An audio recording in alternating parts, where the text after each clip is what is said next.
Now let's turn for a moment to foreign policy. You know, it looks to me, I'm a naive guy, but it looks like to me, in the Middle East, everyone is bombing everyone else under Joe Biden's watch. And I don't know if he knows what to do about it.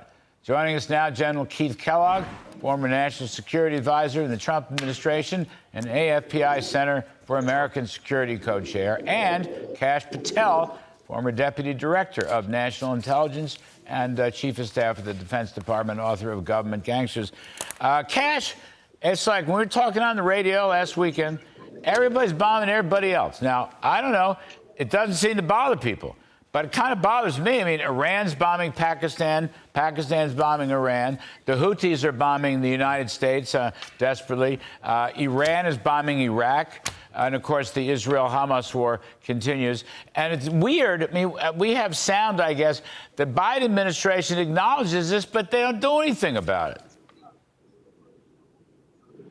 Look, it's great to be with you, and I think you're absolutely right, and the general is probably going to agree with me on this one. When you have so many people being bombed, that means you have innocent civilian lives being lost at the expensive hands of terrorism. And the terrorism is being funded by Joe Biden, who gave Iran $6 billion.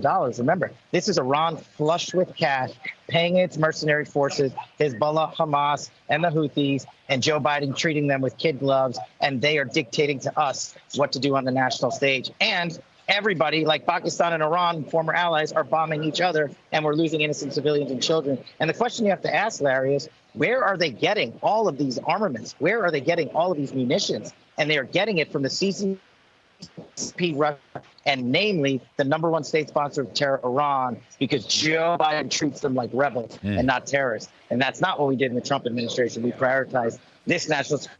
So let me go to General Keith Kellogg. Keith, I mean, why? You know, it's funny. John Kirby and the Bidens have acknowledged that Iran is the culprit. But, Keith, they don't do anything about it. They avoid Iran. And to me, the war is, in fact, escalating every day because of that. Yeah, Larry, thanks for having me, and good to be with you and Kash as well. Here's the problem. This administration has normalized everything that's happening in the Middle East. So it's okay to attack U.S. facilities and personnel in the Middle East. It's okay for the Houthis to attack U.S. shipping in the Red Sea.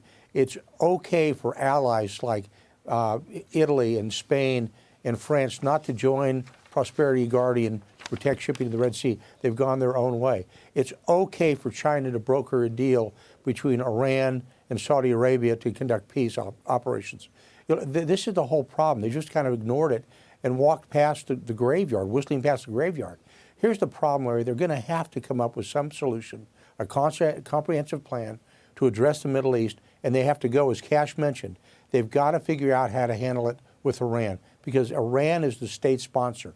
They are state sponsor of terrorism. We know it, but the administration doesn't want to recognize it. Look, here's what they just did with Yemen and the Houthis. When we were in the administration, we declared the Houthis to be an FTO, a foreign terrorist organization. That's the top tier. What did this administration do?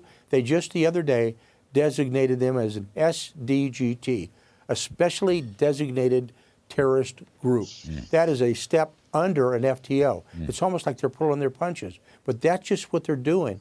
And until they come up with a comprehensive plan on how to address Iran and the conflict in the region, you're going to keep seeing this. And here's probably the biggest concern I've got. It's going to be one big mistake. If they attack a U.S. ship or they kill some American servicemen, then they've really got a problem. Then what are we going to do? Yeah, that's exactly right. Kash, I believe, I'm going to give you the last word on this.